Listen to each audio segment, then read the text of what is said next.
grouped up on the two sides.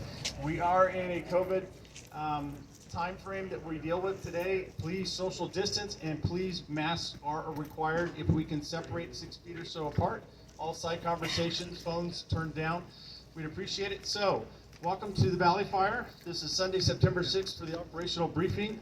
My name is John Germanetti. I'm the Plan Section Chief for California Interagency Incident Management Team 15. And for our current situation, Jason Grayling.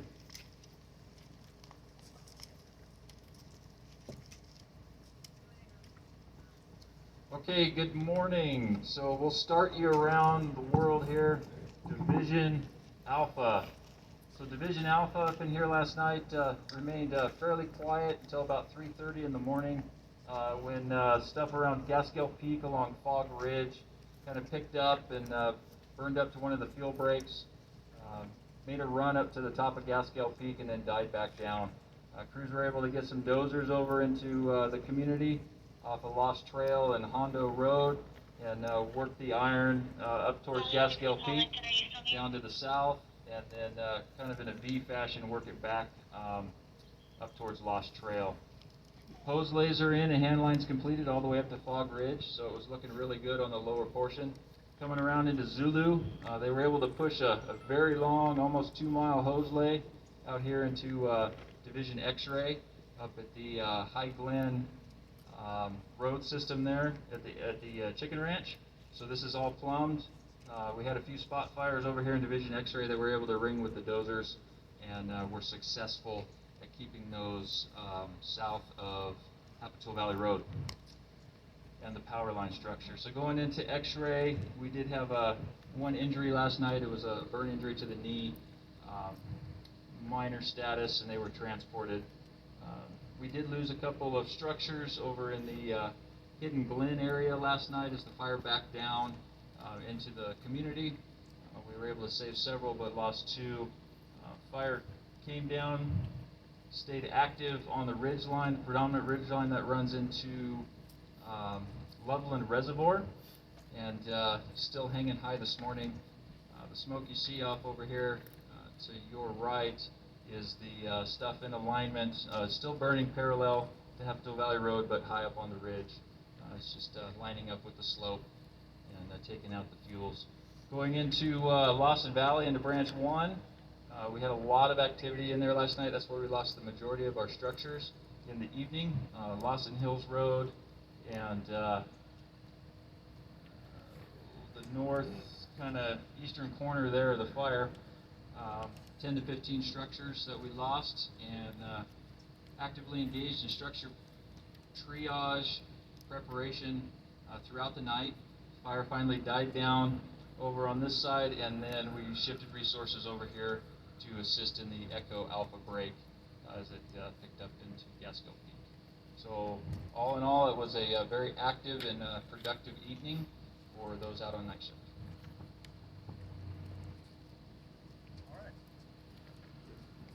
Okay, so we're going to go over real quick our management and operational objectives for this fire.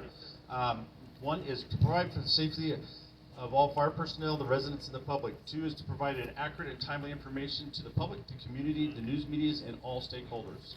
Manage costs to keep them commensurate with the values at risk. Foster and maintain a strong and effective working relationship with all cooperators, assisting agencies.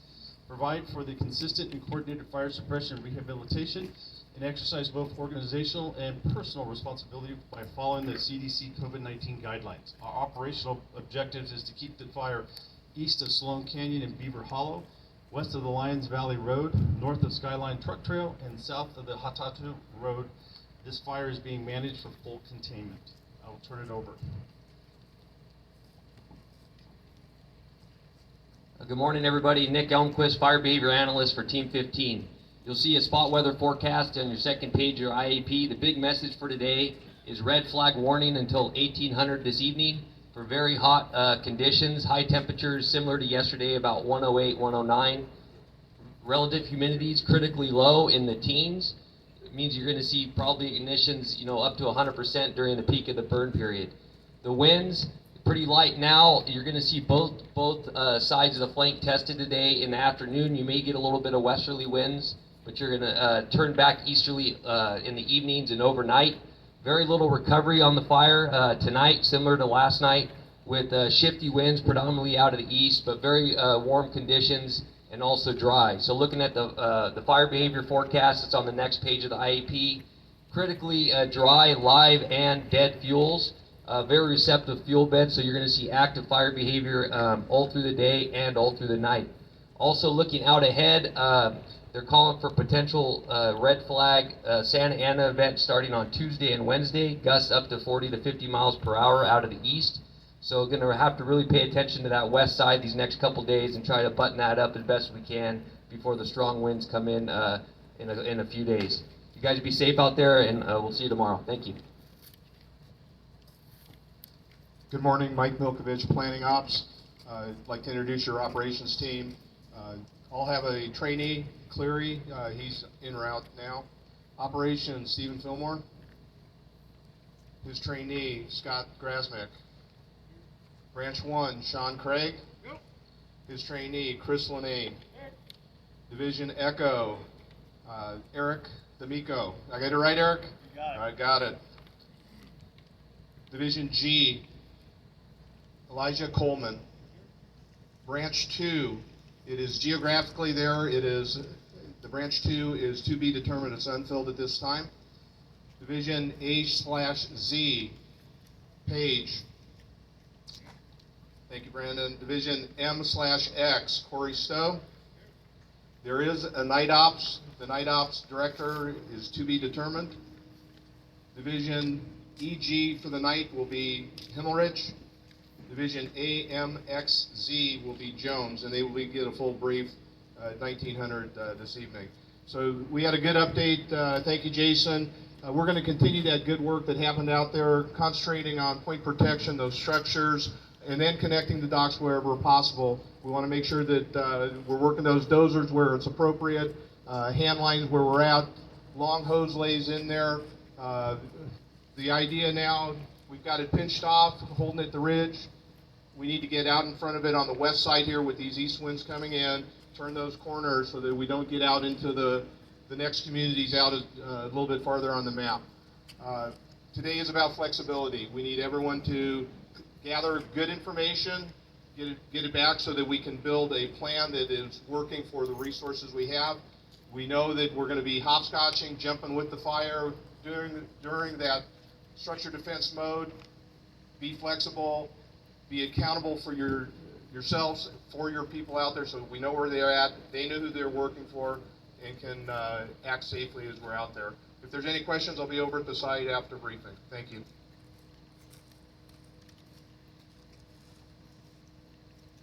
Morning, everybody. Eric Vergeries, Air Support. So today you guys have 2 Type 1s, 2 Type 2s. You have AirTac that's going up at 8 o'clock this morning, and he's got 6 tankers on order. So heads up out there. There's going to be a lot of moving parts, a lot of retardant put down. So make sure you guys are clear.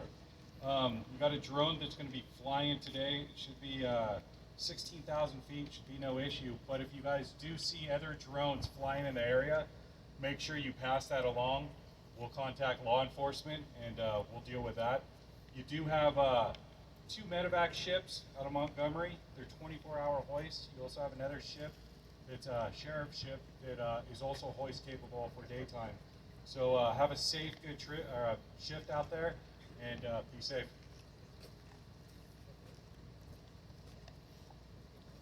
Morning, everybody. Rick Bertram, Safety. So first, I just want to start with talk a little bit about COVID. I know it's the last thing we really think we'd be worrying about with everything that's going on out there, but that's going to go out. We're going to take care of that, but COVID's going to be here for a long time coming. So it's really important that the social distancing, the hand washing, as stated earlier by Germanetti, the team does have a mandatory mask use policy in camp, in ICP, and even if you're out in the public, if you're going to go to a store, let's represent the incident well and to the public and show them we're doing our best to keep that out of here and out of camp. As already was mentioned too, is we're going to have some real hot weather, extreme heat, and along with that comes fatigue, dehydration. So Again, this is our first day on the incident. Let's make sure that the resources, everybody's been fighting fire all summer. Let's make sure that we're taking our time. Let's slow down. Everybody should be drinking water and some kind of supplement, electrolyte supplement throughout the day. Let's keep everybody hydrated and keep the heat injuries down. There's also going to be quite a bit of, I'll just say, extreme fire behavior. That's not going to go away anytime soon. We have a lot of different weathers coming through, and along with that heat. So it's important, make sure we know where our resources are throughout the day, who's on what division, good accountability, slow down, life first, and along with that is driving. So we have a lot of people, not just our resources, and there are going to be more, and that's going to build up over the next couple days, but we have the public, and this is really interesting to them, and they have drones, they have cameras, and they want to get it all on film. So not just our driving, we have to watch out for their driving. They have a lot of air tankers that are going to be dropping retardant in different areas of this fire. Some of it's going to get on the roads, so that's a slick road. Even when it dries out later today, somebody's going to drop water on it and it's going to get slick again. So let's kind of keep an eye on that. So please slow down, watch out after your turn, take lots of breaks today, and you guys have a safe shift. Thank you.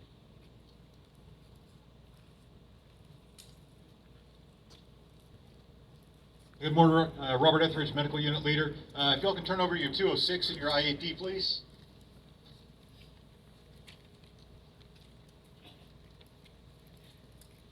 Back toward the back there. So it's lined out in there as far as our medevac resources, hospitals, etc. We're fortunate that everything's really pretty close to the incident. Hopefully we don't need to use any of it. At this time, we don't have any line EMS personnel, so if there are any medical emergencies, we're going through the local 911 system. So that being said, when you're out and about, if there is some sort of an injury, try and get a good numbered location to an occupancy residence, whatever it is, so we can get 911 resources over to you. And as far as getting helicopters, etc., like Eric said, there are multiple hoist ships available to us. So hopefully in the next couple of days we'll get some line EMS, be able to get you guys squared away and also get medical units set up. Thanks, have a good day.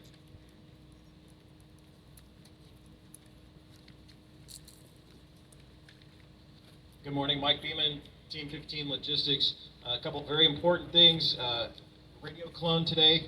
If you are in need of that, the CAL FIRE has their comm unit there. They're helping us take care of that.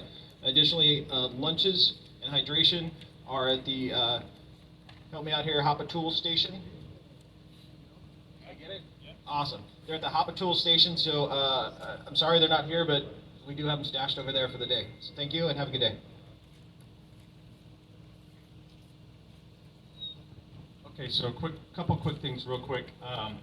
There is a QR code in the IAPs and for remote check-in, so if you're out on the incident, if you can pass along to everybody that we do have a QR code for check-in, that would help us greatly to get all the resources checked in.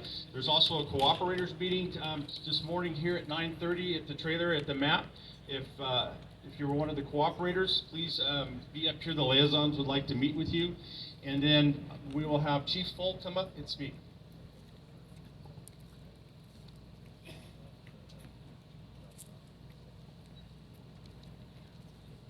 Good morning, everyone. On behalf of the Viejas Tribal Council, Viejas Fire Department, and I also want to acknowledge the General Manager of Viejas Casino here, Jimmy Wild, and the Assistant Director of Security, Cliff Baker. They have done everything we've asked to accommodate this incident-based camp, and I really appreciate the support. If I could do anything as a host agency, please contact me.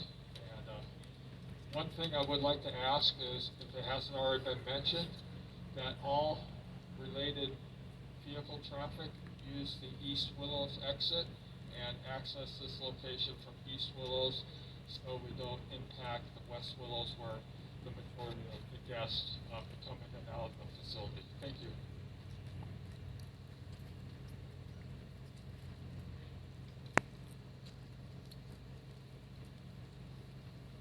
Good morning, everyone. My name is Bob Heyer. I'm the district ranger here on the Descanso Ranger District of Cleveland. On behalf of the Cleveland Forest Supervisor, Scott Tangenberg, and myself, and all of the Cleveland National Forest. Thank you all for coming. We really appreciate it. Quick notice, I know the team got turned around. They were headed north. We really appreciate you coming. Welcome to San Diego. Plenty of sun these days. It will be hot, as has been said earlier, so make sure you're hydrating. But we've got a lot of people in this county. They're going to be out and about, looky-loos. Please be careful of all the public, and be courteous as much as possible. We've got great relationships with all the firefighting agencies in this county, and we really have a good relationship with the community itself. So thank you once again for making the trip down to the southern cul-de-sac of the state, and we really appreciate you coming. Thank you. Okay, so a couple last minute things. If you're unassigned resource on the fire and you didn't see yourself in the IEP, please come up front. We'd be more than happy to capture you and get you assigned to the fire. The other thing is breakouts will be branch 1 will be to my left, branch 2 will be to my right. And then for the final words representing the Unified Commanders on this incident, our IC, Tom Klimo. Morning, everybody. Hey, there's a couple things this morning, actually 3 things this morning. Number 1, safety. Got a lot of concerns out there today, a lot of moving parts. We'll have a tremendous amount of aircraft in the air if we're fortunate enough. It sounds like we will be early in the morning. But there's a lot of hazards out there, so please keep an eye on your people. Number 2, relationships. You've heard it a few times. If you take a look around, got patches from all over the place. Relationships are critical here. We're not going to be able to solve this problem without getting those relationships buttoned up, fostered, that trust that we need to work this incident together. Finally is resources. So Team 15's been out since the 4th of August for the most part. We're at the northern cul-de-sac not that long ago, and now we're down here at the southern. Almost every incident management team in the state's deployed. In fact, they are, with the exception of 1. There's several out-of-state teams that are here, and resources are thin. So operations, let's be careful about our tactical engagement and make sure that we keep our people safe. Have a good shift, and we'll see you again here tomorrow.